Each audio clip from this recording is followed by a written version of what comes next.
Tai sveikinu visus Velykose, Kristus prisikėlė. Kristus tikrai prisikėlė. Ir mes su juo susitikom jau ką tik šventose mišiuose, o dabar dar susitinkam ir švento rašto studijose, nes labiausiai norisi, kad čia būtų ne mano žodis, ne jūsų žodžiai, bet kad būtų jo gyvas žodis, kuris mus kalbina, kuris mus provokuoja, kuris kartais mus nuliūdina, bet ne dėl to, kad žodis liūdnas, o todėl, kad mes to žodžio šviesoje ir tiesoje atsipažįstam tam tikrus savo kažkokius tai galbūt dar nesuprastus ir neteisingus ir matymus ir mąstymus.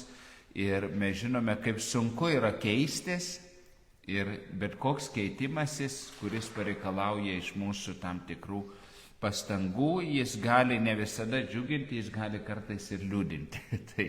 Tai nieko, visi šitie dalykai galiojantis, o mes grįžtame į Apaštalų darbų knygą, nes velykinėme laikotarpyje gražiausiai ją ir skaitome ir girdime, bet mes jau paėję esam šiek tiek labiau į priekį ir tai 21 skyrius nuo 18 iki 40 eilutės. Labai daug atrodo, bet nebijokim, klausomės. Rytojaus dieną Paulius kartu su mumis nuėjo pas Jokūbą, kur buvo susirinkę visi vyresnieji. Juos pasveikinęs, jis smulkiai išdėstė visą, ką Dievas buvo padaręs pagonijoje, pasinaudodamas jo tarnyste. Jie išklausė, šlovino Dievą ir tarė Pauliui: tu matai, broli, kiek tūkstančių žydų tapo tikinčiaisiais ir jie visi uoliai laikosi įstatymo. Bet jiems prikalbėta apie tave, kad tu mokas visus žydus gyvenančius tarp pagonių atsižadėti Mozės, sakydamas, jog jiems nereikia apipjaustyti vaikų, nei laikytis papročių. Ką daryti? Šiaip ar taip jie sužinos, kad esi atvykęs. Todėl padaryk, kaip tau sakome. Pas mus yra 4 vyrai padarė įžadą. Pasimk juos, atlik apsivalymą kartu su jais ir prisijimk išlaidas, kad jie galėtų nusikirpti plaukus. Tuomet visi pamatys, jog gandai apie tave nieko neverti ir tu nenukrypdamas laikaisi įstatymo. O dėl tikinčiųjų iš pagonių, tai mes esame išsiuntę nurodymus, kad jie saugotųsi stabams paaukotos mėsos, kraujo, pasmauktų gyvulių mėsos ir ištvirkavimo. Tuomet Paulius pasiėmė tuos vyrus ir kitą dieną su jais apsivalęs įžengė į šventyklą. Ten jis nurodė paskutinę apsivalymo dieną, kada už kiekvieną iš jų turės būti paaukota atnaša. Toms 7 dienoms baigiantis, Azijos žydai pastebėję Paulių šventykloje, sukurstė visą minią ir nutvėrė jį, pakėlė riksmą. Izraelitai, gelbėkit, šitas žmogus visur visus moko prieš tautą, įstatymą ir šią šventyklą. Jis net atsivedė šventyklon graikus ir suteršė šią šventą vietą. Mat jie prieš tai buvo matę su juo mieste Trofimą iš Efezo ir dabar manė, kad Paulius jį atsivedęs į šventyklą. Sujudo visas miestas, susibėgo žmonės, nutvėrė Paulių ir ištempė už šventyklos vartų. Vartai bematant buvo uždaryti. Jiems, ketinant jį užmušti, įgulos viršininkui, tribūnui buvo duota žinia: visoje Jeruzalėje kyla sąmyšis. Jis nedelsdamas su kareiviais ir šimtininkais atskubėjo tenai. Jie, pamatę tribūną ir kareivius, liovėsi mušę Paulių. Prisertinės tribūnas įsakė suimti Paulių ir surišti 2 grandinėmis. Paskui paklausė, kas jis esąs ir ką padaręs. Tuo tarpu iš minios šaukė tai šį, tai tą. Negalėdamas dėl triukšmo nieko tikro sužinoti, tribūnas įsakė nuvaryti Paulių į kareivines. Atėjus prie laiptų, per minios grūstį kareiviams teko jį nešti. Žmonės spraudėsi iš paskos šaukdami: mirtis jam. Vedamas į kareivines, Paulius kreipėsi į tribūną: ar galiu tau šitą pasakyti? Šis atsiliepė: tai tu moki graikiškai? Vadinasi, tu ne anas egiptietis, kuris neseniai sukėlė sąmyšį ir išsivedė į dykumą 4000 sikarijų.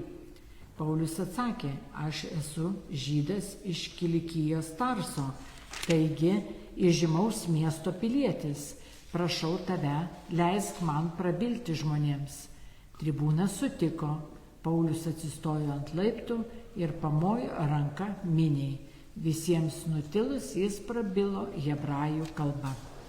Tai Dievo žodis. Taigi tekstas ilgas, nes atrodo nemažai čia įvykių, bet kadangi tam tikri tie įvykiai, jie tiesiog yra įvykiai, tai nieko ten labai juose neišmastysi, bet nuosekliai skaitant istoriją reikia vis tiek su jie susipažinti. Taigi Paulius po savo misijinės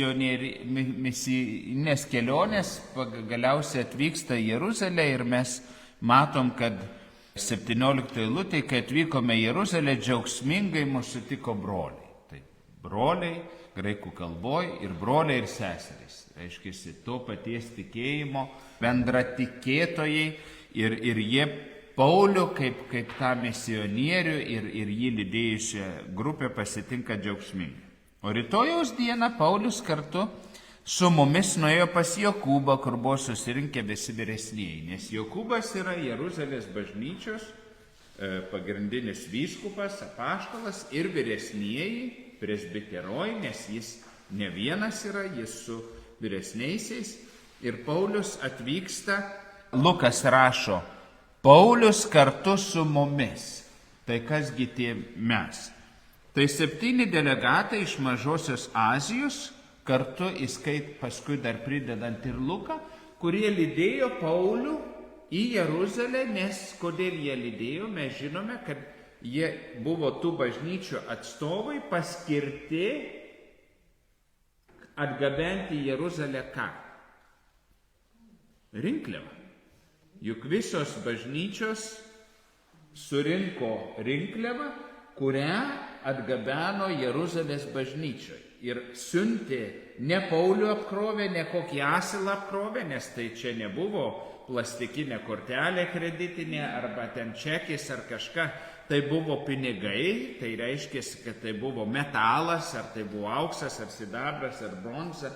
Jie tiesiog ir lengva yra apiplėšti ir taip toliau. Tai ta rinkliava buvo surinkta ir lydėjo tų bažnyčių atstovai parodyti, kad mes Pauliaus įsteigtų bažnyčių, reiškėsi, bažnyčios remiame ir Paulių, ir Jeruzalę kaip motininę bažnyčią, ir tai, kas ten vyksta, mes save susaistome ne tik tai dvasiniais, bet ir tokiais, buitiniais ryšiais, bendro gyvenimo ryšiais, taip kaip mes parapijoje, jeigu priklausom parapiją, tai ne tik, kad mes naudojamės gražiu paveikslu Marijos, reiškiasi, gražiais pamokslais ar ten patogiais suolais, mes susaistome save su tos bendruomenės buitimi. O tai, kai mūsų nebūna nuo sekmadienio iki sekmadienio, kaip visą šitą gyvena. Tai va čia tas toks ženklas. Ir tikslas perduoti rinkliavą, kaip sakiau.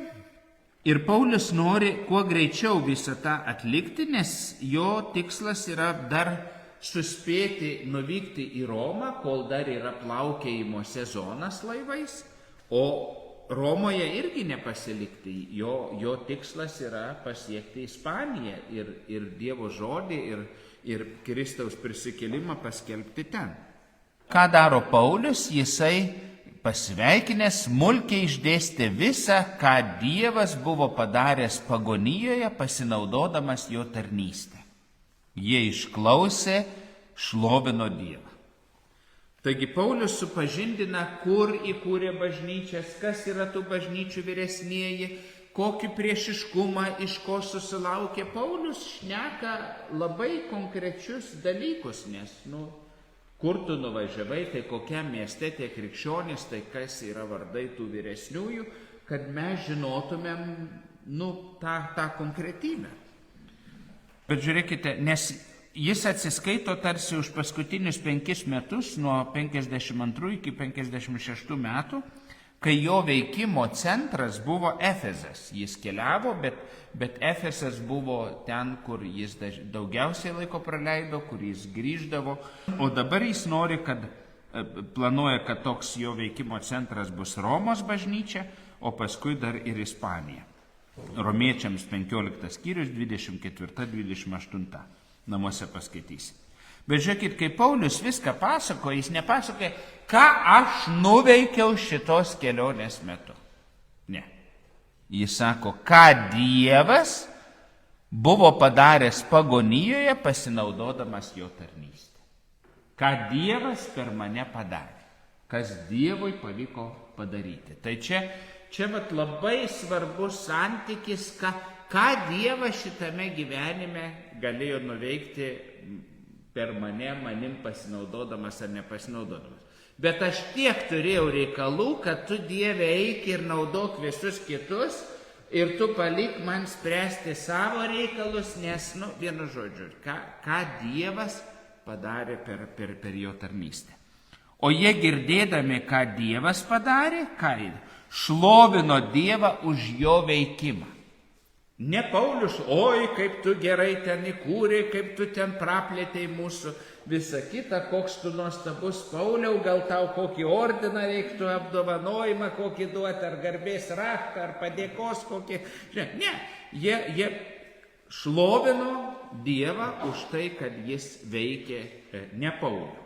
Ir Paulius ne to tikėjosi. Jis pasakojo tą istoriją ne parodyti savo vertę, savo nuopelnus, bet parodyti, kad Dievas veikia ir jie teisingai atsako. Tai vėl toje krikščioniškoje kultūroje tas santykis, ką mes už ką pagerbėm, jis truputį skiriasi nuo to, kas pasaulyje. Ir sakiau, man labai patiko vienoje šeimoje, kur išgirdo, kad aš gavau tą garbės pilietį rajono ir sako, džiaugiuosi, kad jūs sutikote priimti Dievo dovaną. Ne savivaldybės, ne žmonių dovaną, bet Dievo dovaną, Dievo pagerbimą per tai. Ir man tai buvo gražus pasakymas, kad žmogus atpažįsta, kad tarsi Dievas čia nori kažką man pasakyti, ar mane padrasinti, arba kažkaip tai, vienu žodžiu. Nežinau kaip, bet man prisiminė šitoj vietoj. Toliau. Ką jis daro? Ir tarė Pauliui, tu matai, broli, kiek tūkstančių žydų tapo tikinčiaisiais ir jie visi uoliai laikosi įstatymą.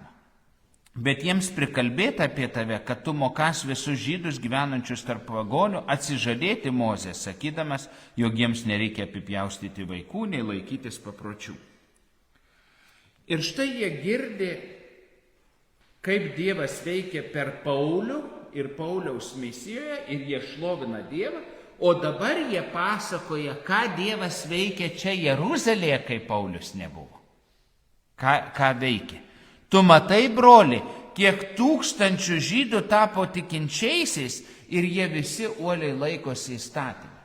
Jie pasakoja, kas per 5 metus nutiko Jeruzalės bažnyčiai.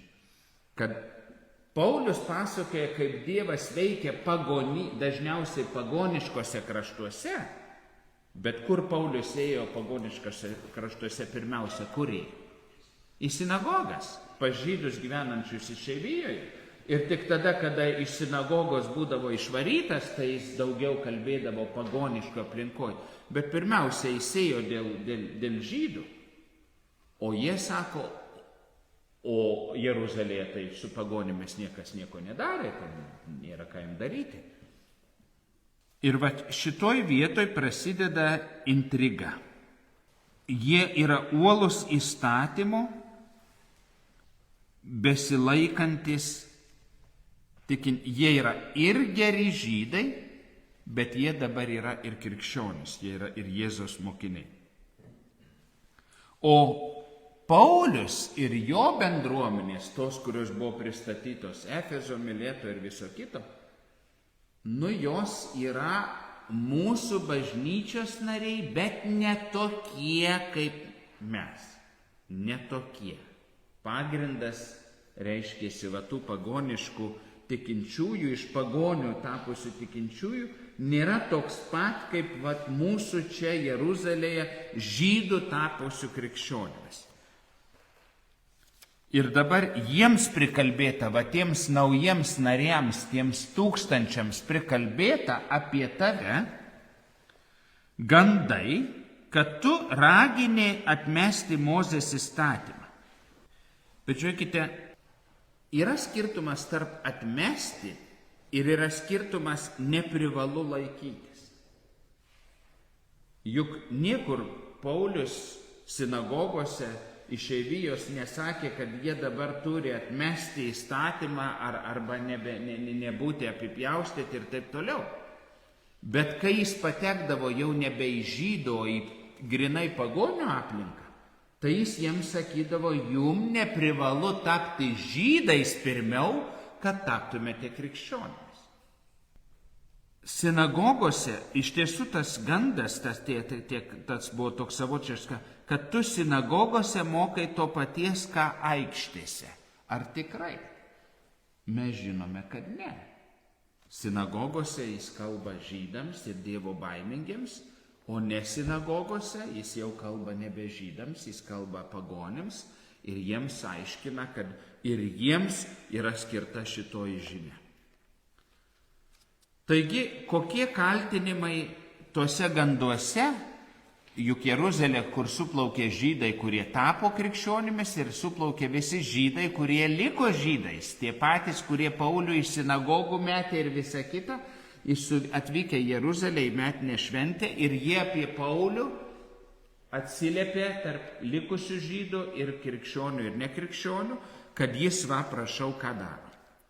Pirmiausia, tai tie 3 kaltinimai. Nustoti laikytis Mozės įstatymo. Tai reiškiasi, Paulius ragina žydus nebebūti žydais, tapti pagonimis. Ar tikrai? Nu ne.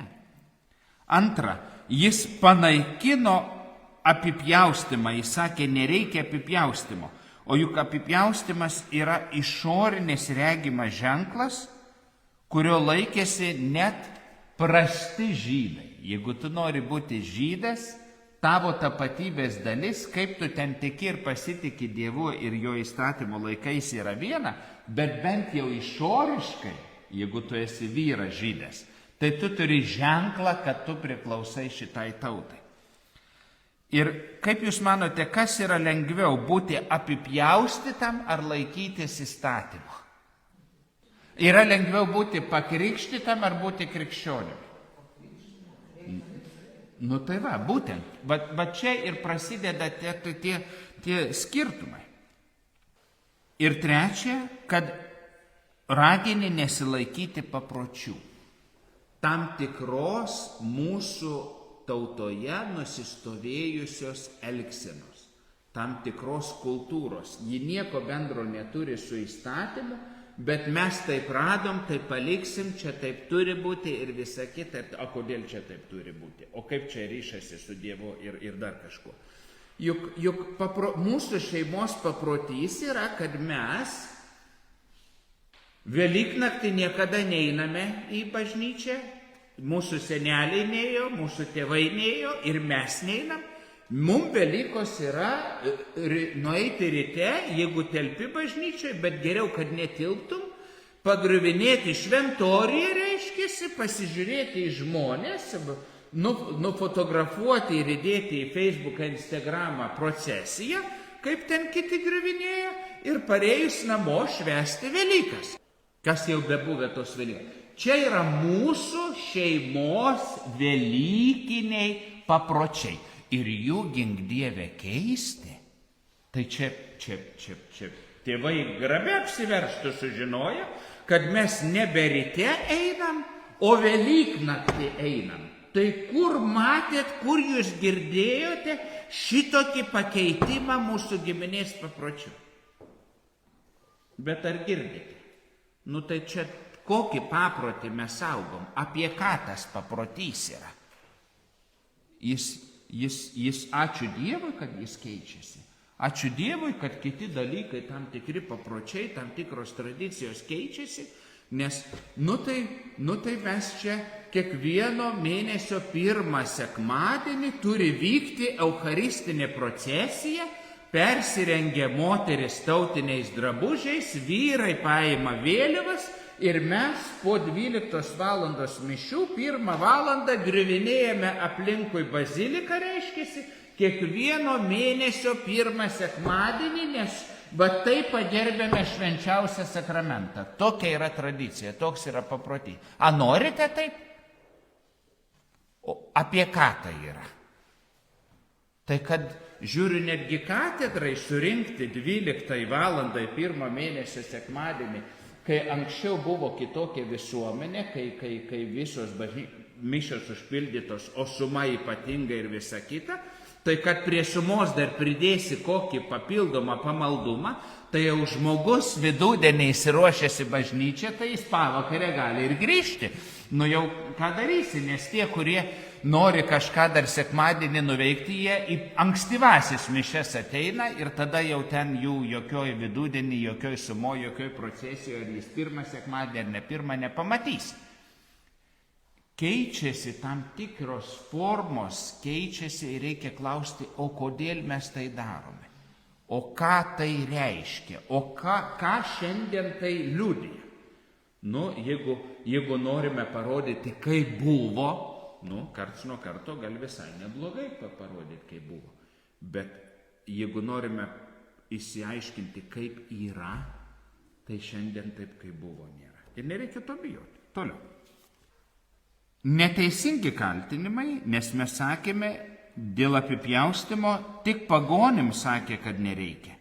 Nes 1 Korintiečiams 9:20 ir taipogi randame 16:3, Paulius Timotiejų, kaip reiškėsi, nes ten žydų bendruomenė apipjausto, kad nebūtų kažkokių tai problemų, nes Paulio Timotiejaus senelė buvo iš mama iš žydė, tai va, kad nors jis yra tėvas graikas, bet kad būtų prieinamas, nebūtų atmestas žydų, Paulius Timotiejų apipjausto. Bet čia mintis dabar yra ne tos detalės, čia yra elgsenos mintis. Taip apie Paulių kalba netikinti žydai Jeruzalėje ir ne tik, ir kaltina jį, kad jis pažeidžia Torą, pažeidžia įstatymą. Pakartoto įstatymo 13 skyrius, 13 eilutė ir 14. Duotų gyventi išgirsi, kad išėjo iš tavęs keletas niekšų ir suvedžiojo miesto gyventojus sakydami, eikime ir garbinkime kitus dievus, kurių jūs nepažinote. Tu nuodugniai išsiteirausi, ištirsi, apklausinėsi, jei tiesa, kad toks pasibjaurėtinas dalykas buvo jūsų padarytas, tu išžudysi to miesto gyventojus kalaviju, visiškai sunaikinsi miestą ir visa, kas jame yra, net galvijus išžudysi kalaviju. Reiškiasi, jeigu kas atvyksta į miestą ir suvedžios garbinti kitus negu tikrai Dievą, miestui gresia pražūtis. Miestui, tai Jeruzalėje, jau dabar romėnai užėjome čia ir pamatysite, jie jau ten kai ką žudė. Tai dabar Pauliaus tas veikimas, tai čia nelaimė yra, čia jis tiesiog užtraukė mums Dievo bausmę. Ir tada jie turi planą. Va taip apie tave kalbama ir va taip tokie žydai yra sunerimę ir taip toliau. Tai va, mes tau turim planą. Todėl padaryk, kaip tau sakome. Pas mus yra 4 vyrai padarę įžadą. Pasiimk juos, atlik apsivalymą kartu su jais ir priimk išlaidas, kad jie galėtų nusikirpti plaukus. Tuomet visi pamatys, jo gandai apie tave nieko neverti ir tu nenukrypdamas laikaisi įstatymą. Taigi jie turi planą, kaip parodyti, kad Paulius yra geras žydas. Jis turi ką nors padaryti žydiško, o tai jis turi padaryti šventykloje. Nes matote, jeigu mes geriau suprantame Pauliaus situaciją, tai jis šiaip yra geras žydas, bet jam šventyklos nebereikia. Ja, jisai jau turi ryšį su Jėzumi, Jėzus yra gyvoji šventykla. Ir tai, kad jis atvyko į Jeruzalę, jis atvyko ne į šventyklą aukų paaukoti ar ten kažkokiu dalyku. Jis atvyko į Jeruzalę susitikti su krikščionių bendruomenė. Ir ji vis dar susitikinėja Saliamono portike. Ji vis dar susitikinėja pagonių kiemo dalyje, kur gali ir žydai, ir žydai išgirsti apie Mesiją. Jie vis dar ten susitikinėja. Ir Paulius atėjo į šventyklos pagonių kiemą, kad toliau atliktų misiją, skelbimo misiją. Bet jam nereikia eiti į vidinius kiemus ir ten aukas aukoti ir smilkalus smilkyti ir viso kito. Pauliui nebereikia, jis atrado Kristų, jis atrado Dievo artumą, nebe šventykloje švenčių švenčiausiai, kur mes žinome yra tuščia, bet jis atrado Jėzuje Kristuje, kuris yra vaikščiojantis Dievo artumas ir gailestingumas. Ir šitie broliai, vyresnieji Jeruzalės, žino, kad nei jiems, nei Pauliui šventyklos apeigų nebereikia. Bet kad parodyti, kad jis vis dar geras žydas ir kad tai tada mes, tai yra tie 4, reiškiasi dabar nazyrai, ir mes žinome Nazyro įžadas, Skaičių knygos 6 skyrius 1-21 eilutė pasiskaitysit namuose. Mes jau žinom, kad ir Paulius darė Nazyro įžadą, nusikirpo plaukus vykdamas ir taip toliau, kad Dievui padėkoti, kad tarsi Dievui įsipareigoti, aš save kažkaip, tuo plaukų nusikarpimu sujungiu su Dievo reikalais, išoriškai sujungiu su Dievo reikalais. Ir tie 4 vyrai yra, reiškiasi, padarė tos įžadus. Ir tu turėsi eiti į šventyklą, nes jie su tais įžadais turi šventykloj kunigam prisiduoti, kad jie dabar vykdys apsivalymą, vykdys tam tikras apeigas ir paskui po 7 dienų jie nusikirps plaukus ir kad galėtų tą padaryti, turi paaukoti nemažas aukas. Ten yra nurašyta, ką jie ten turi paaukoti ir tos aukos kainuoja. Tai tu, Pauliau, prisijimk jų kaštus ir tu parodysi, koks tu esi, reiškiasi, tu padedi kitiems žydų tikėjimo, bendro tikėjimo ir bendratautiečiams išpildyti Dievui padarytus įžadus. Tai kas be gali būti geriau? Ne tik tu pats pildai, bet dar ir kitiems padedi išpildyti. Taigi buvo toks truputėlį pijaras sugalvotas. Ir matote, tos 4 vyrų išlaidų padengimas šiaip kainuoja. Ten reikėjo nupirkti avinėlių, purplelių visokių, visą kitą. Ten kainuoja pinigą. Bet Jeruzalės vyresnieji ką tik gavo rinkliavą iš Azijos bažnyčių. Jie turi pinigų. Ir jie sutinka, kad dalį tų pinigų reikia panaudoti, apsaugoti Paulių ir juos įrodyti, kad tie gandai yra nepagristi. Matot, kaip iš karto atsirado pinigų ir tu gali dalį tų pinigų paskirti, išmokėdamas jų tas aukas ir taip toliau, ir taip toliau. O kartu Paulius turi apsivalyti kartu su tais nazyrais nuo keliavimo tarp pagonių. Paulius kitiems žydams parodo, kad atvykęs į Jeruzalę, atvykęs į šventyklą, jis supranta, kad misijose turėjo sąlytį su pagonišku pasauliu. Ir jis parodo ir žydam krikščionims, bet ypatingai žydam nekrikščionims, kad jisai apsivalo nuo to galimo suterštumo, kuris galėjo įvykti, kai jis buvo tarp pagonių. Aš nežinau, ar jūs girdite, koks čia buvo planas. Kad įsitikintų, jog gandai yra netikri apie tave, nieko neverti ir kad tu nenukrypdamas laikaisi įstatymą. Tai čia apie tave kaip žydą. O dėl tų graikų tikinčiųjų pagonių, kur tu sakei ir kurie čia keli atlydėjo, tai čia viskas gerai, mes dėl jų jau esame tą įstatymą priėmę, ten jie turi saugoti stabams paaukotos mėsos, kraujo, pasmauktų gyvulių ir ištvirkavimo. Ten niekas. Bet dabar kyla klausimas, tu turi įrodyti Jeruzalėje esantiems žydams, kad tu esi geras žydas, netgi būdamas krikščionimi tarp pagonių. Tarsi yra tokia žmogiška mintis, kad tu tau priešiškiems žmonėms gali įrodyti, kad jie klysta. Ar galima priešiškai nusiteikusiems žmonėms įrodyti, kad jie klysta? Jie neateina tavęs klausti, kaip yra iš tiesų. Jie jau teigia apie tave. Ir tu pabandyk pasakyti, kad tu nesi kvadratinis. Jeigu jie jau yra priėmę ir paskelbę ir visa kita, kad tu kvadratinis, tau belieka tik kvadratiniu ir būti. Ir čia yra iš tiesų galvojimas, kiek yra verta kažkam aiškinti,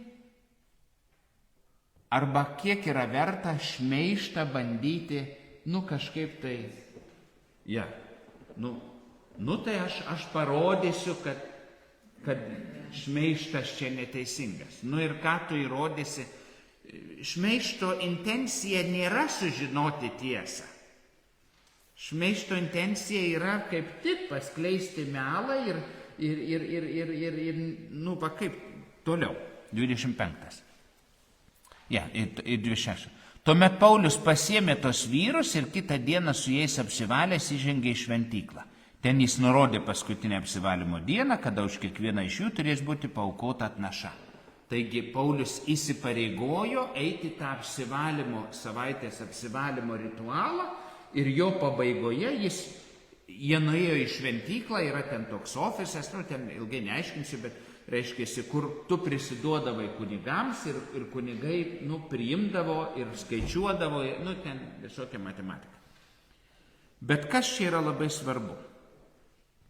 Paulius paklauso vyresniųjų, Jeruzalės vyresnių, jeigu jūsų toks planas, čia jūs esat vadovaujat, tai aš ne savo bandau įrodyti metodikas ir tiesas, aš paklausysiu jūsų planą. Nors mes puikiai žinome, kad planas jų nėra labai teisingas ir nėra labai geras ir nieko čia gero, jau skaitėm, nesibaigs iš to plano. Bet Paulius sutinka priimti vyresniųjų planą, net jeigu tas planas yra, jis, vienu žodžiu, nesipriešina tam planu, jis pasiduoda jų vadovavimui. Dabar toms dienoms 7 baigiantis, Azijos žydai pastebėję Paulių šventykloje, sukurstė visą minią ir nutvėrė jį, pakėlė riksmą. Taigi praėjo tos apsivalymo dienas ir Paulius su tais nazyrais ateina jau į šventyklą, ateina į vidinį šventyklos jau gilesnį kiemą negu pagonių. Ir žydai matydami jį, tėvą sureaguoja. Žydai iš Azijos, iš Efezo, nes jie pažįsta Teofimą. Ir mes žinome, kad Efeze buvo Paulius išvarytas iš žydų sinagogos. Taigi Jeruzalėje yra žydų atvykusių į šventyklą, kurie priklauso Efezo sinagogai, kuri išvarė Paulių į sinagogos Efeze. Ir jie dabar mato Paulių šventykloje ir mato Paulių einantį į vidinių šventyklos kiemus. Tai jų visas tas gandas, kad Paulius yra blogas žydas ir visa kita, tai arba jie klysta, arba Paulius. Ir aišku, geriausia gynyba yra puolimas. Tai dabar reikia laikyti savo šmeižto istorijos, kad jis yra susitepęs, kad jis yra neblogas žydas ir reikia tą istoriją pratęsti, nes faktai, tai kad jis įvėjo į vidinį kiemą, šiaip liudija, kad yra kitaip. Juk vyksta sekminių šventės Jeruzalėje ir jie sukursto visą minią. Žiūrėkite. Sukurstė visą minią ir nutvėrė jį, pakėlė riksmą. Izraelitai, gelbėkit, šitas žmogus visus moko prieš tautą, įstatymą ir šią šventyklą. Jis net atsivedė šventyklon graikus ir suteršė šią vietą. sukurstė minę. O miniai reikia tiesos. Miniai labai patinka gandai. Miniai labai patinka šmeižtai. Miniai labai patinka va tokios visokios emocijos, nes minia yra nekritiška. Ir va čia pirma mums vėl pamoka. Pavojus būti minia ir minioje. Nes ten tavo proto nereikia, ten užtenka minios proto. Surėkė ir visi reikiam į tą pusę. Todėl mes sakom, mūsų bažnyčia negali būti minia. Mūsų bažnyčia yra bendruomenė. O bendruomenėje reiškia, kiekvienas turim savo protą ir savo vertinimą ir bandome būti tiesoje. Jie nuveda jį link to pagonių kiemo, kuris turi sąryšį su Antonijaus tvirtove, su romėnų valdomis. Ir kaip jie kaltina? Visur visus moko. Taigi Pauliaus veikla tarptautinė.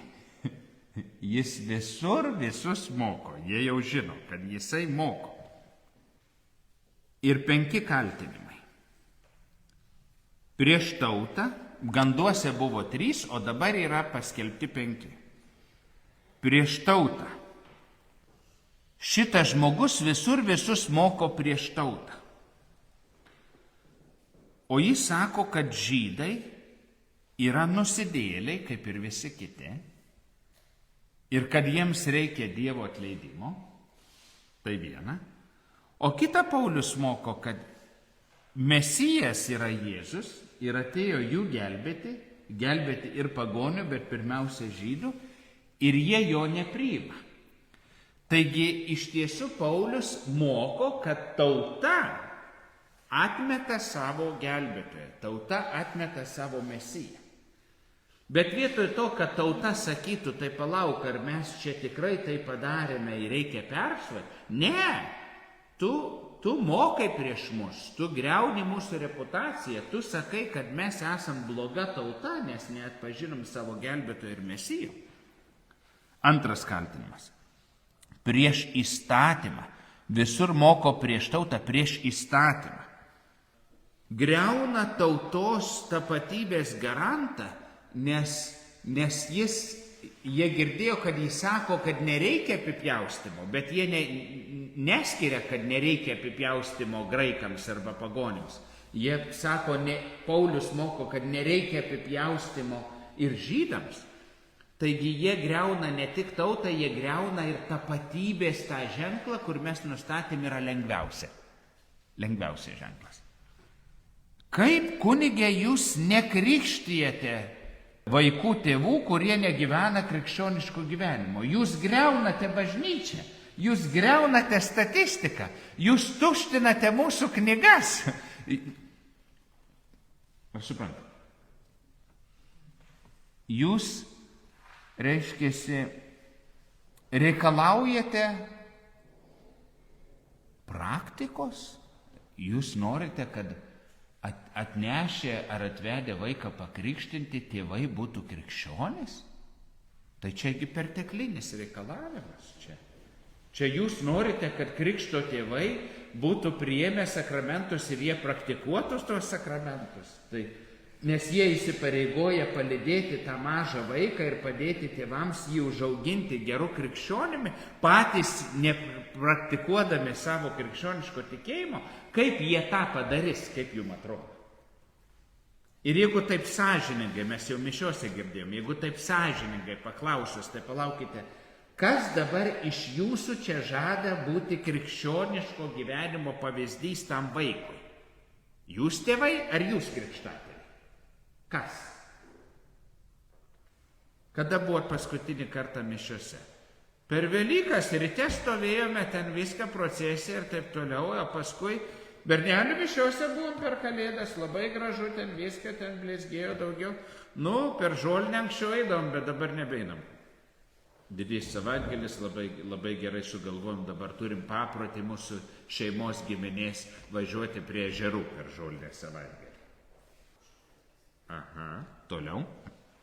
3. Prieš šią vietą. prieš tautą įstatymą ir šią vietą. Čia parašyta šventykla, bet šiaip graikiškai šią vietą, o tai yra, mes esam šventykla, tai prieš šventyklą. Dievo šventumo ir gailestingumo tautai patyrimo vieta. Prieš šią vietą sako, kad galima Dievo gailestingumą, reiškia ir artumą patirti kažkur kitur su kažkokiu Jėzumi, kažkokiuose duonos laužime ir visa kita. Tai tada nereikia šventyklos, tai tada kunigai, tai tada aukos, tai tada visi. Tai aišku, kad prieš šią vietą. Nes matote, jeigu Dievo artumas ir gailestingumas nebesurištas su konkrečia vieta, tai iškyla pavojus, kad su tuo gailestingumu ir artumu gali susidurti visai nešventykloje. Šiaip tai geriausia būtų, kad Dievas liktų bažnyčioje. Bet neitų nei į darbą, nei į lauką mūsų, nei į parduotuvę, nei į mūsų giminės balių nevažiuotų, nei į mūsų atostogas. Geriausia, kad jis su savo tuo visų šventumu liktų bažnyčioje. Nes jeigu išeis iš bažnyčios, tai paskui bus nepatogu. Nes kaip patikti Dievui bažnyčioje, tai mes žinom. Bet kaip įtikti ir patikti Dievui miške, tai tada jau gali ką nors, ne pagal jo įstatymus pasielgti ir visa kita. O juk Dievo dabar šventumo ir reiškiasi gailestingumo vieta tai yra Jėzus. Nors niekur Paulius nėra sakęs jokiuose raštuose ir jokiuose mokymuose, kad šventyklą kaip Dievo artumo vietą reikia atmesti. Jis niekur to nesakė. Kol nesutikote Jėzaus, tai nors eikite į šventyklą. Eikite ir darykite, bet realiai tai jau galioja naujas įstatymas, jau galioja naujoji sandora, jau galioja naujas ryšys su Dievu ir jo artumu, kuris galioja ne tik žydams, bet ir pagonims. Mes visi galime būti Dievo tautos nariai. Dievas nesusiaurino savo veikimo ir sąlyčio su pasauliu, jisai kaip tik jį praplėtė iki begalybės, galim net sakyti, kad netgi tie, kurie nepriklauso žydų tautai, tie, kurie yra neapipjaustyti, tie, kurie nieko apie įstatymą nežino, galėtų tapti ir būti jo vaikais. Ir ką dar padarė, sako? Jis net atsivedė šventyklon graikus ir suteršė šią šventą vietą. Bet juk į pagonių kiemą, kur yra Saliamono portikas,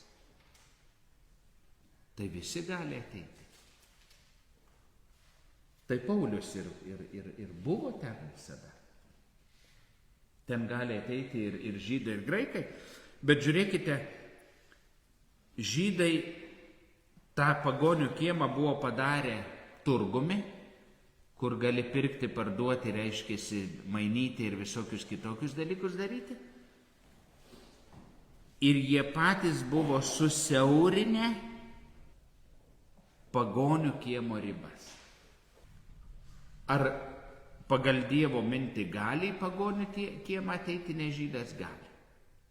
O žydai per savo papročius, per savo tradiciją buvo nustatę, kad nebe. Pas mus tokie papročiai, kad neįmama. O Dievo įsakymas koks? O prie ko čia Dievas? Pas mus jau iš kartos į kartą susiklosti, kad pagonių kieme tik pavadinimas liko pagonių. O šiaip pagonis turi likti net už to kiemo. Tai reiškia, tas mėginimas susiaurinti Dievo leistas ribas, nes mums tai patogiau. Nors į tą kiemą neišvengiamai ateidavo ir netrukus irgi atėjo romėnų kareiviai. Ir suteršė šią šventą vietą, mat jie prieš tai buvo matę su juo mieste Trofimą iš Efezo ir dabar manė, jog Paulius jį atsivedęs į šventyklą.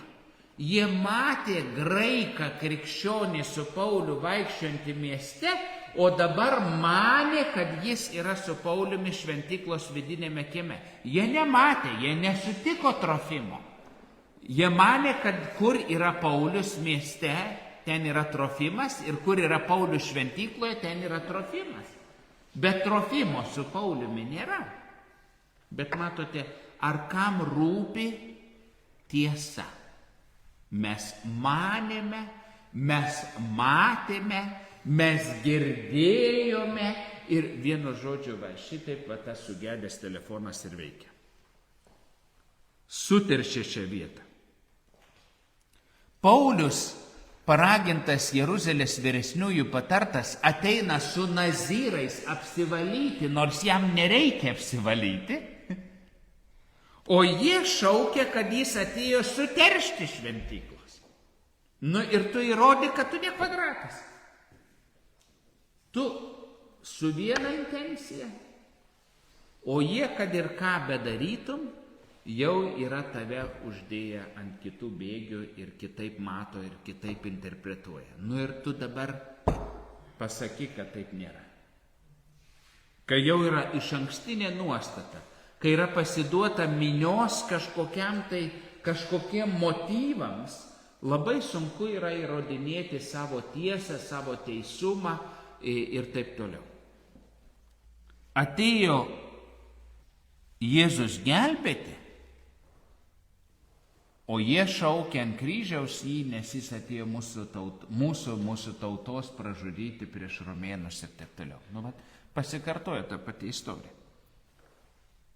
Ir kadangi šventyklos suteršimas buvo baudžiamas mirtimi ir reikėtų atšventinti visą šventyklą, ir Hanuko šventė yra 1164 metai prieš Kristų, kada Judas Makabėjus po Antiochijaus 4 pagoniškų 3 metų ritualų vyko atšventinimo apeigos visos savaitės. Ir tai yra Hanuka šventė, šventyklos atšventinimas.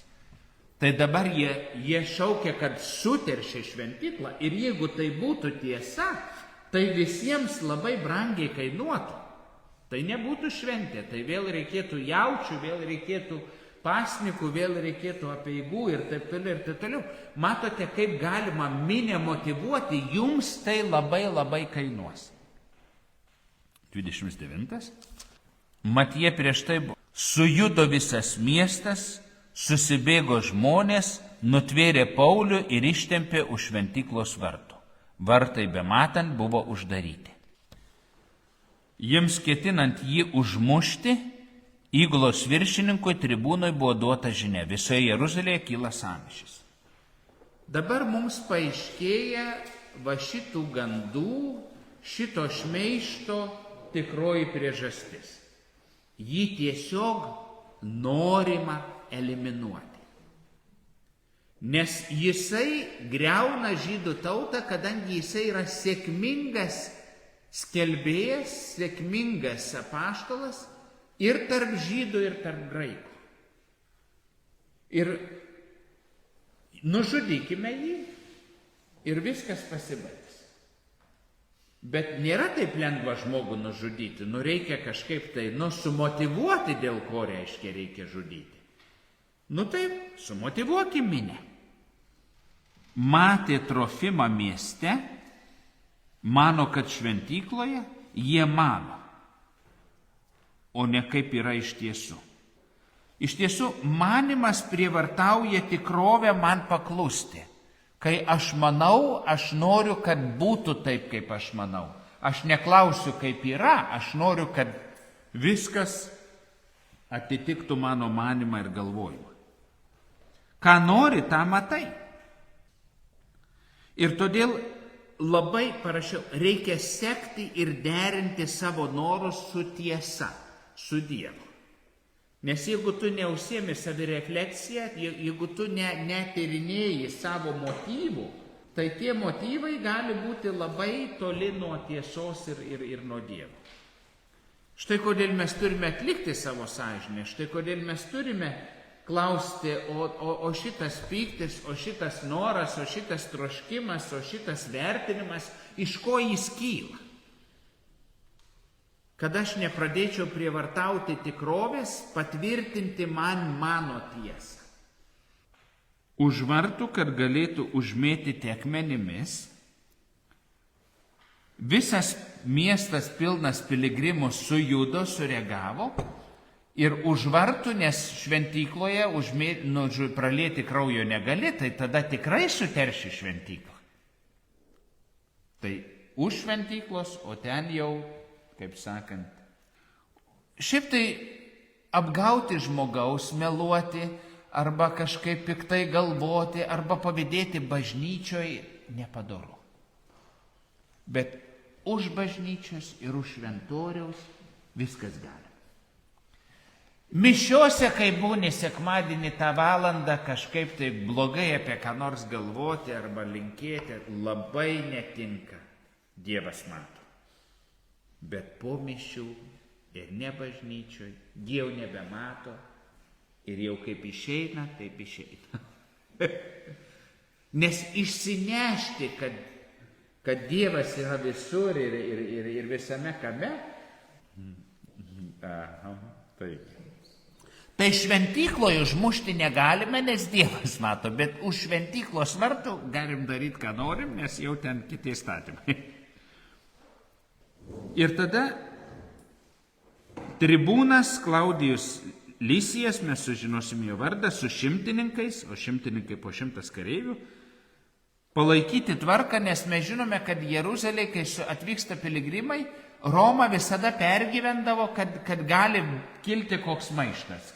Kai sueis daug žydų iš visų kraštų, pilni visokiausių idėjų, gandų, šmeižtų ir ko tik nebuvę, gali ten visada yra įtampa, bet kai daug žmonių, tai ta įtampa gali minioje virsti tokiu nevaldomu, tai reikia daug kareivių, kad suvaldyti tuos visokius minios dinamikas.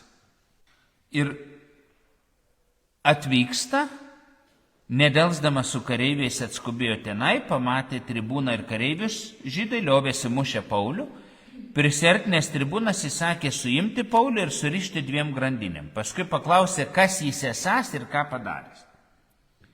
Taigi šimtininkas atvyksta, suima Paulių ir 2 grandinėm suriša vieną ranką ir kitą ranką ir pririša prie ko? Prie 2 kareivių.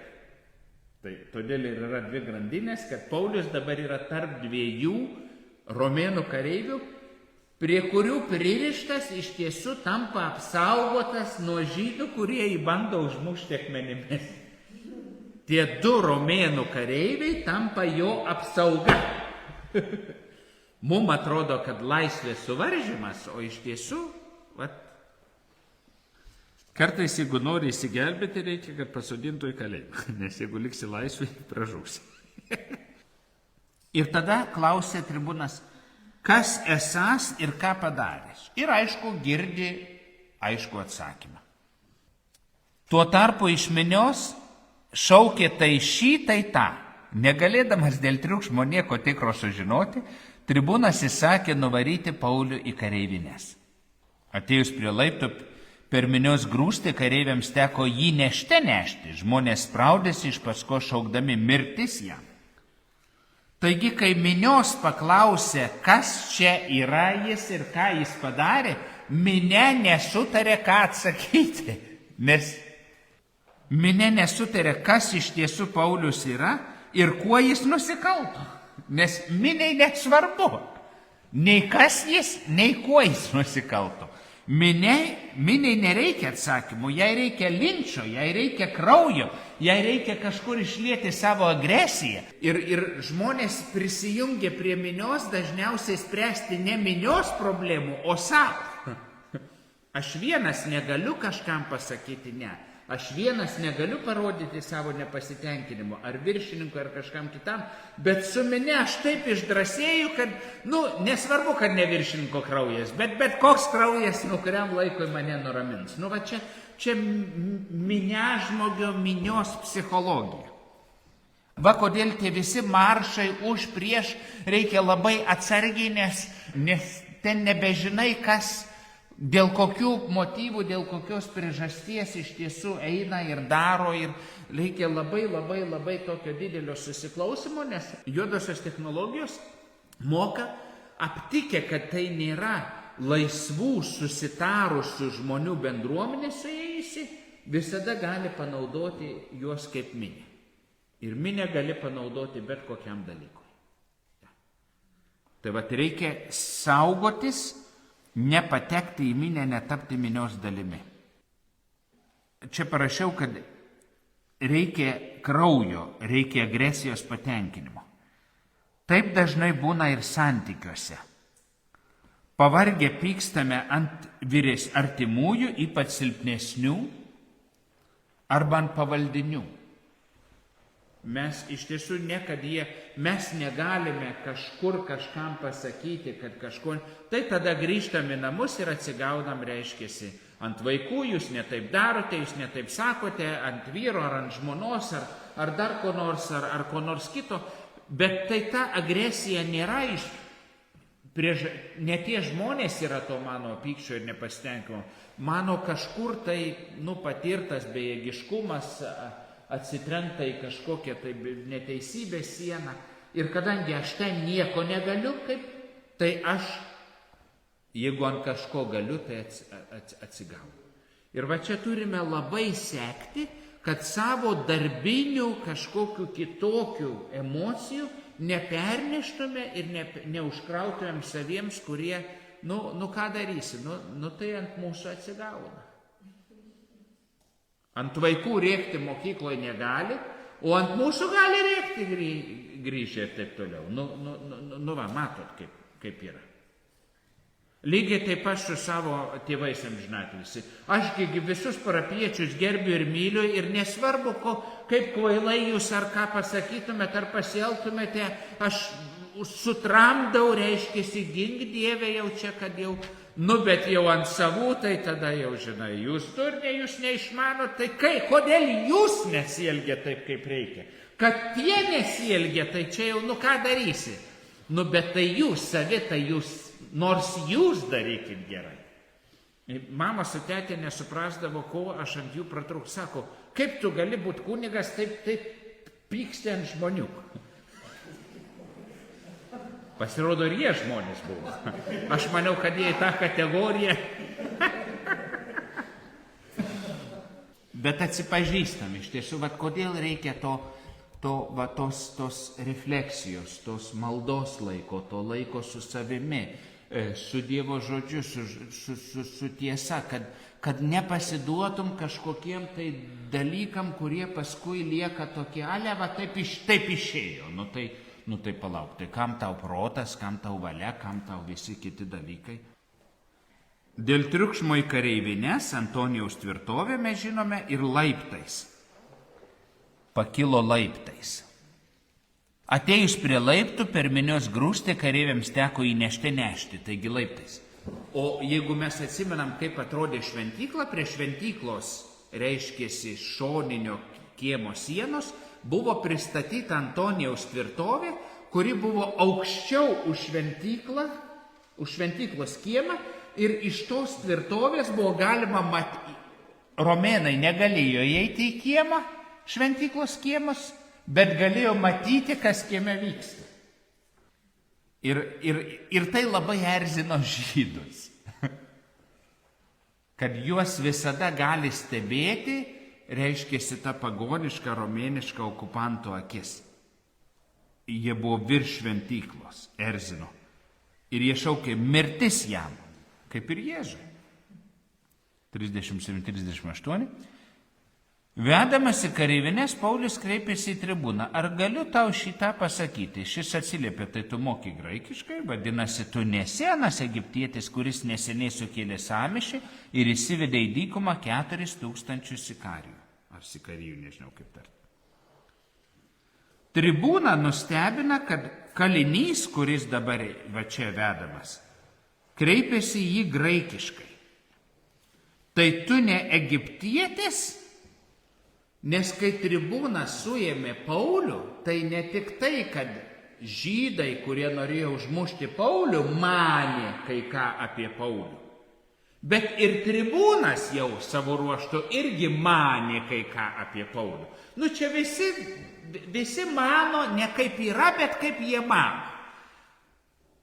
Tai jis manė, kad jis suėmė kažkokį tai egiptietį, pabėgusi, reiškėsi revoliucionierių, čia tikriausiai čia tas yra. Tribūnas irgi mano, kaip jam patogiau. Nes čia labai neseniai įvykiai, žiūrėkite. Tiesai labai sunku įveikti mūsų mąstymą ir mūsų manimą. Jeigu mes nekvestionuojam, ką mes manom, tai tada labai sunku pamatyti, kas iš tiesų yra. Jeigu mes einam link kito žmogaus su nuostata, ir tą nuostatą pagal jo drabužį, pagal jo kažką nusistatė, pagal man kiti sakė ir visa kita, labai sunku tą manimą, tą išankstinį žinojimą pakeisti tiesą. Būtų labai gerai neturėti jokio manimo, kol tu nepatyrė. Mes, kai aš atėjau į šitą parapiją, tai įsivaizduoji, kas buvo girdėję, kaip aš buvau anoj kitoj parapijoje. Tai čia jau gero nelauk.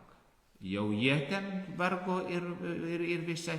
Dabar kas mūsų laukia, reiškiasi, iš Amerikos, mandras, visoks daktaras, tai žinai, čia mes net nežinom, kas tas daktaras.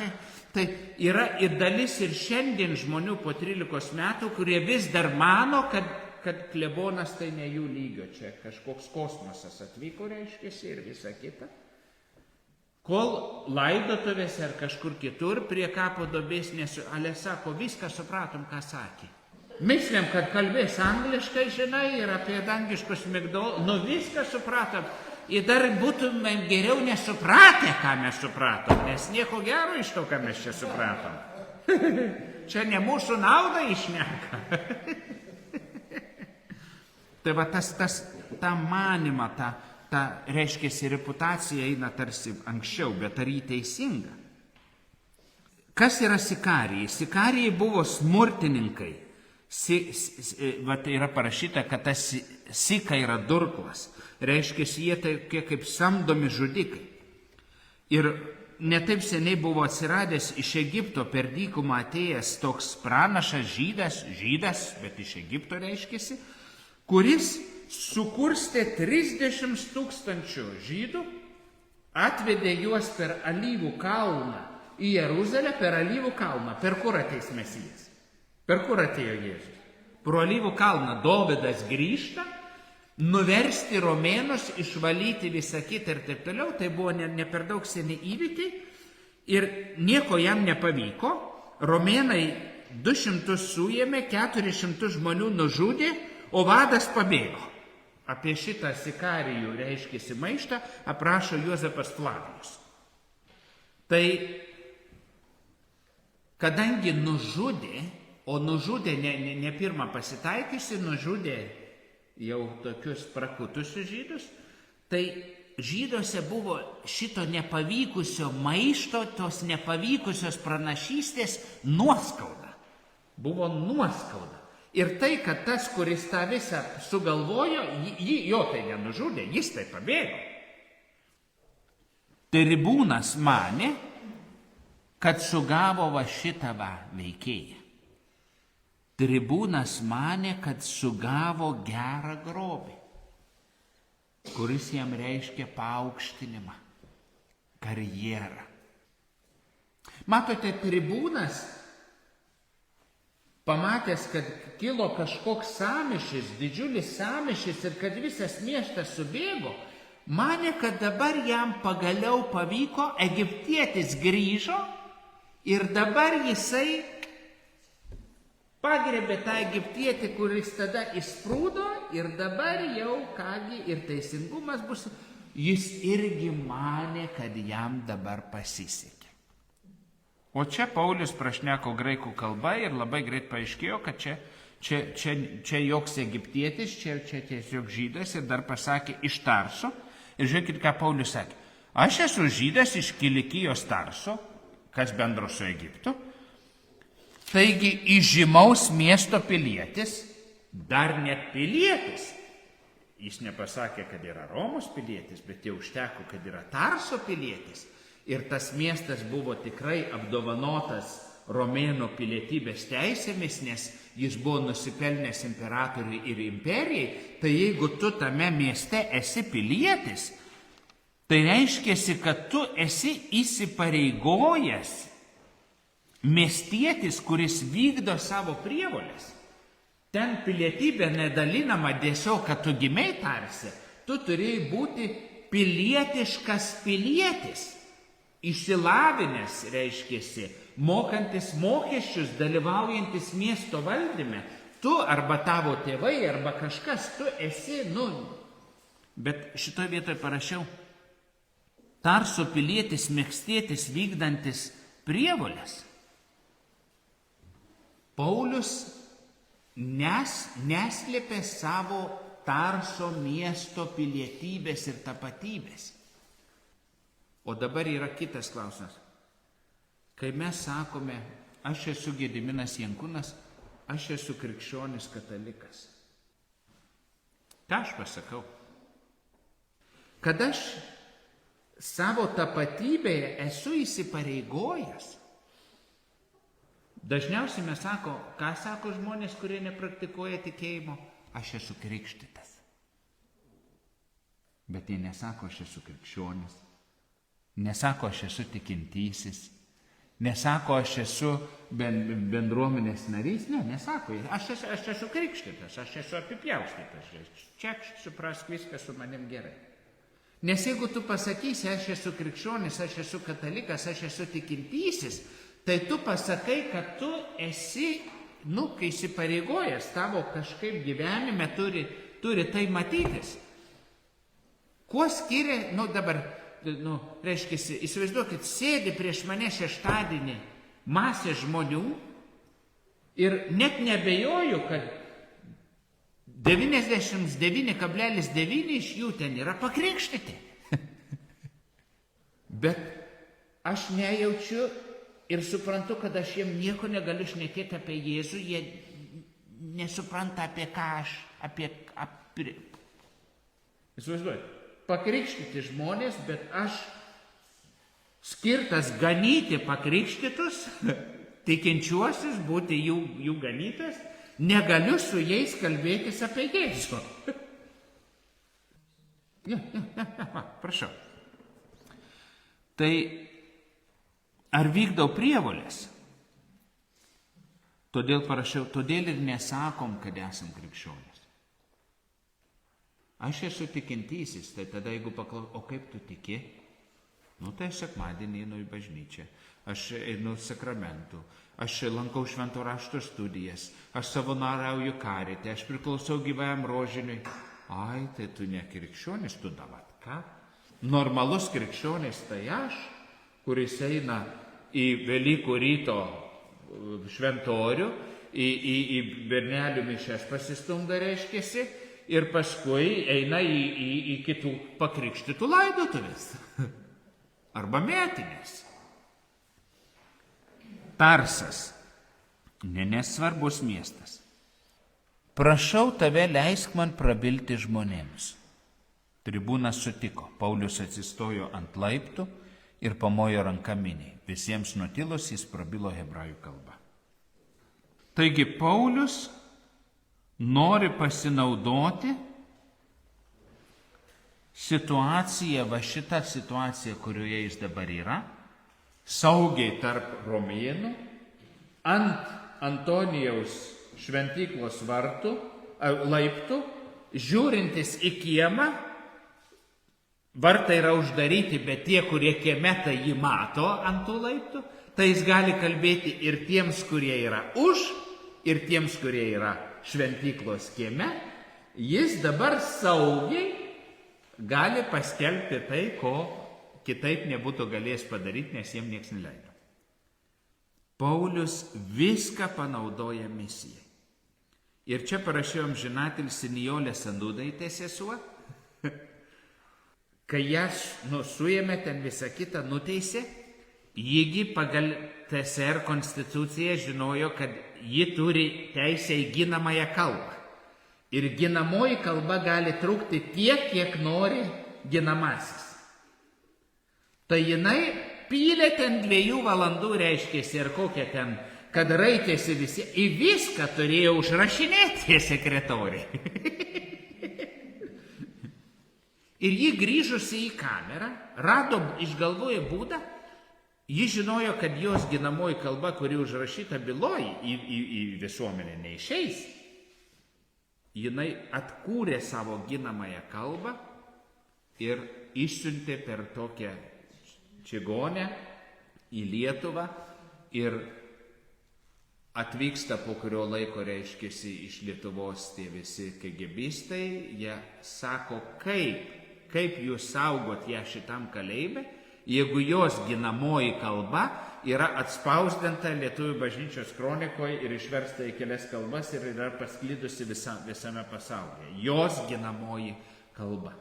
Tai Sadūnaitė tai žiniai paskelbti, reiškiasi, raudonojo melo, raudonosios netiesos, net panaudojo savo suėmimo, savo ginamosios kalbos situaciją ir didesnį turėjo poveikį, negu kad ji būtų laisvėje bandžiusi kažkam kažką šnekėti ir kažkaip motyvuoti. Nes ginamojoj kalboj kvarbatkų nenaudoji. Jau tu tada apie esmę. Tu jau esi nuteistas, jau niekaip tai nebepaveiks, jau blogiau būti nebegali ir gali sakyti tą, ką iš tiesų galvoji ir taip, kaip iš tiesų galvoji. Kol mes dažnai nepapuolam į tokią situaciją, kur nieko prarasti nebegalim, tai mes retai pasiduodam tiesai. Nes galime kokį nors įtakingą užgauti ir tada mūsų galimybė kažką pasiekti arba laimėti arba kaip nors kitaip.